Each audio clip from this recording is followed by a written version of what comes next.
Good morning, I'm Samriddhi K.C. and these are the headlines of the hour. Federal and provincial governments performing below average discuss good governance and prosperity. Political leaders evade accountability. Government's announcement to boost agricultural production limited to species imports account to 988 billion rupees in last 7 months. Hamas hands over bodies of 4 hostages as Israel releases hundreds of Palestinian prisoners. Families of the prisoners await their loved ones as they leave Israel's prison. And Liverpool gains a 2-0 win over Newcastle in the ongoing English Premier League, moves 13 points clear at the top of the table.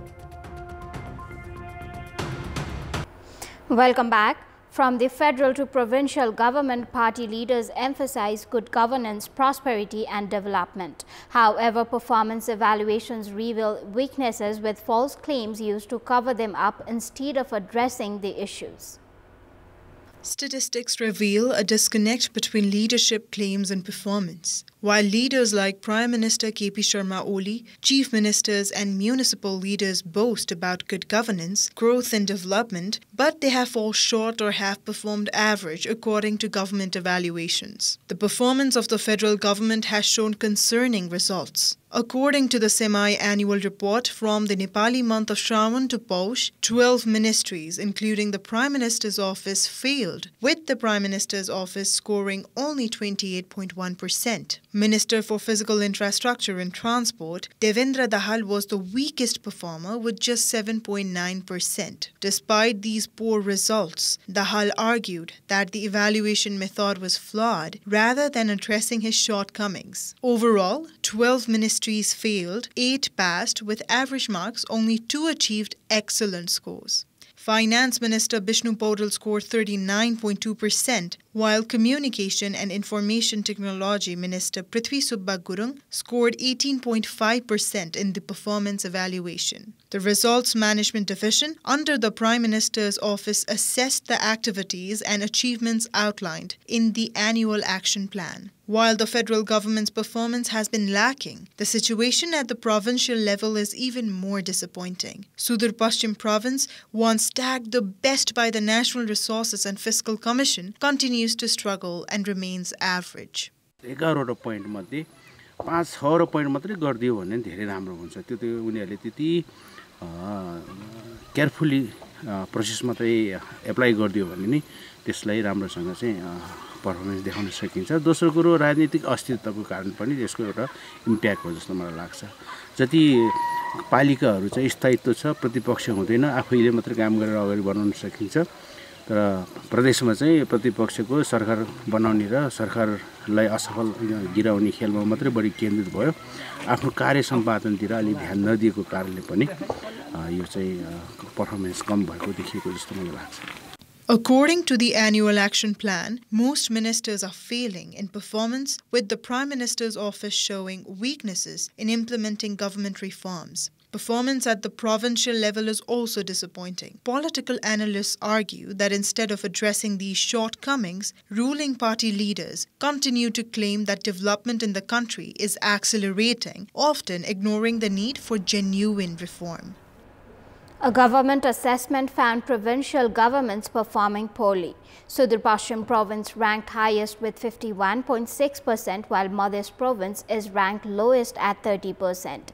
The evaluation based on the last year's performance cites political instability as the key reason for inefficiency in the second provincial assembly team.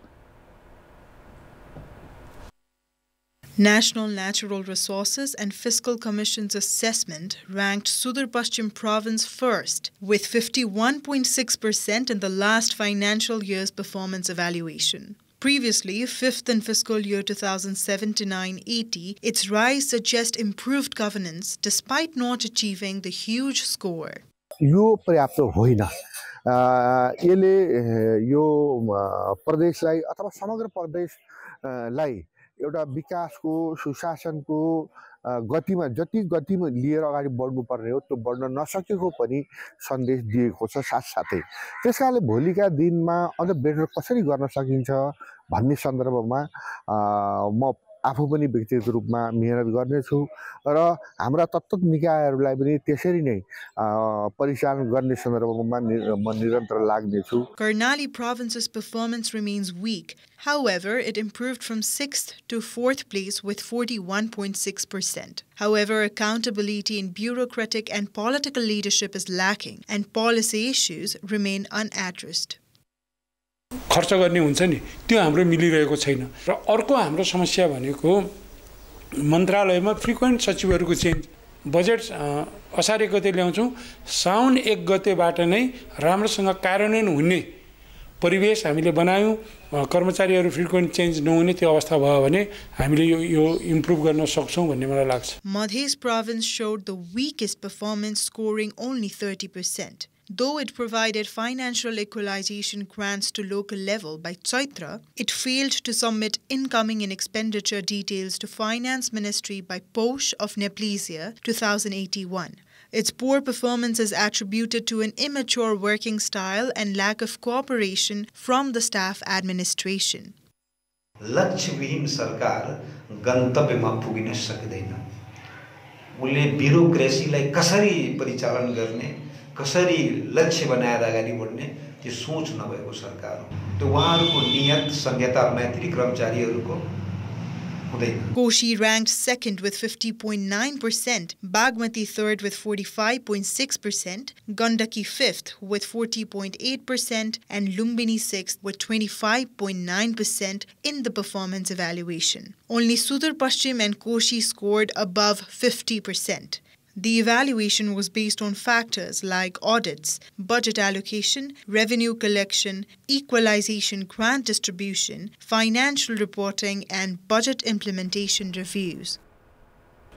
Welcome back. Nepal imports agricultural goods worth 400 billion rupees per year despite 50.1% of its total population being engaged in agricultural sector. Imports are made not just from neighboring nations India and China but from African countries and America. The country has been unable to achieve self-sufficiency in agricultural production despite growing population and demands. Nepal imported avocados worth 18.7 million 83,000 rupees from Uganda, while avocados produced in Dhankuta struggle to find a market. In the last 7 months of the ongoing fiscal year, the country's imports reached 988 billion rupees, while exports were limited to 127 billion.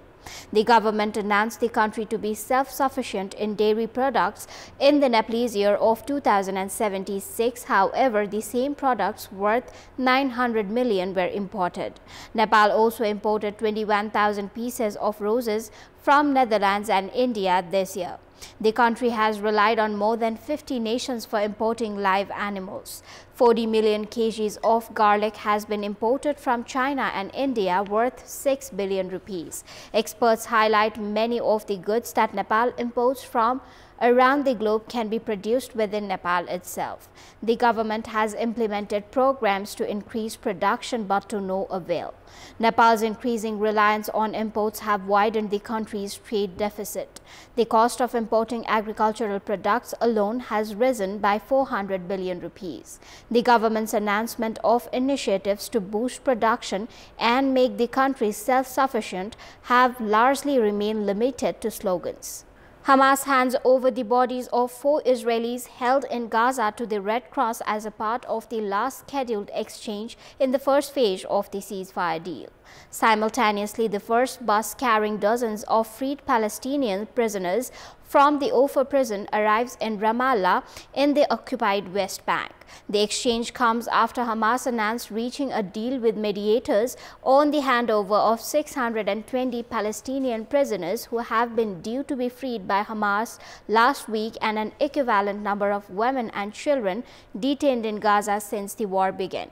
Israel is still carrying out DNA tests on the bodies to confirm their identities, but Hamas says they are Shlomo Mansour, Ohad Yahalomi, Sachi Eden and Idzik Elgarat.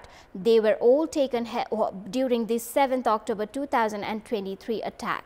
It is the final exchange of the first phase of the ceasefire deal, which is due to end on Saturday.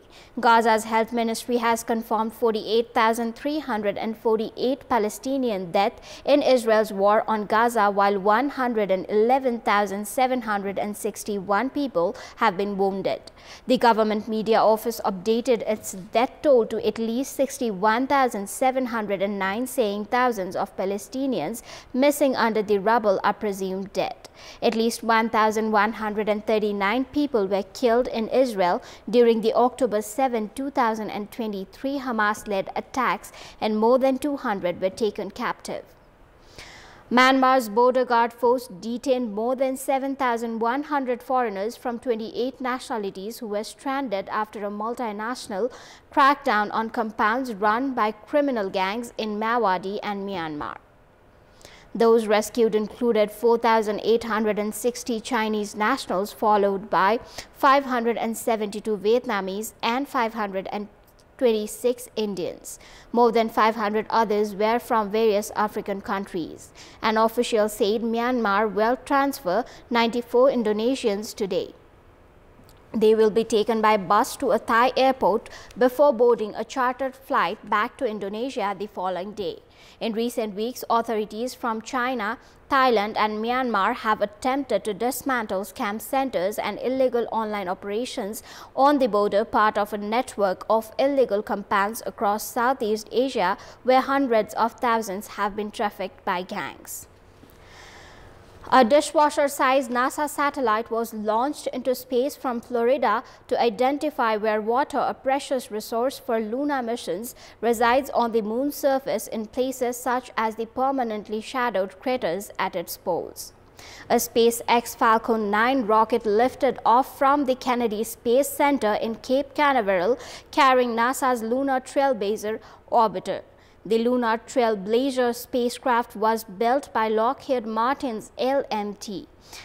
The satellite was a secondary payload on board the rocket, with primary payload being a lunar lander mission led by Intuitive Missions Lunar.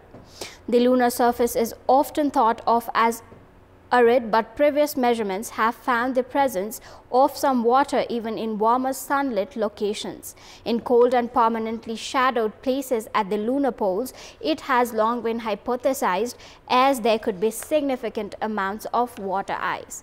Lunar Trailblazer, which weighs about 440 pounds and measures about 3.5 meters wide when its solar panels are fully deployed, is being sent to find and map this water on the moon's surface. For future moon exploration, including potential long-term lunar bases staffed by astronauts, lunar water would be vital importance because it could be processed not only as drinking supply but also into breathable oxygen and hydrogen fuel for rockets.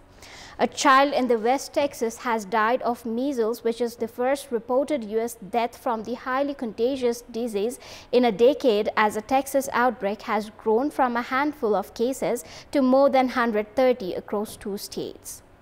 The child, who was not vaccinated against the disease, died overnight in a children's hospital.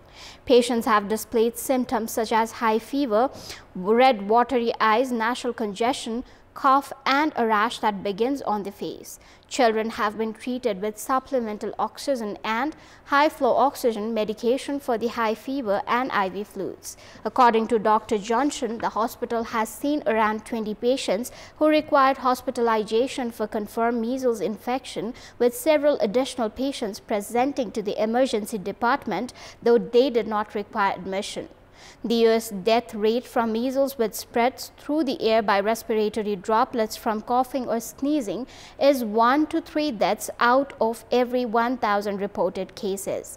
The last U.S. measles death was in 2015. Deportees from the United States awaited their return to their home countries a day after the second deportation flight landed in the Central American country. The Ministry of Public Security informed that 65 new deportees, including 16 minors, according to the local media, arrived at the temporary shelter set up at the border with Panama in Paso Canos. The border crossing has become a bottleneck for many migrants that don't have the means to return back home. The second flight departed from San Antonio, Texas, and included migrants from Russia, China, Vietnam, among other nationalities. Costa Rica is one of the Latin American countries that agreed with the Trump administration to receive deportees as a first stage before returning them to their countries of origin. That is all for the moment. Thank you for watching. Bye for now.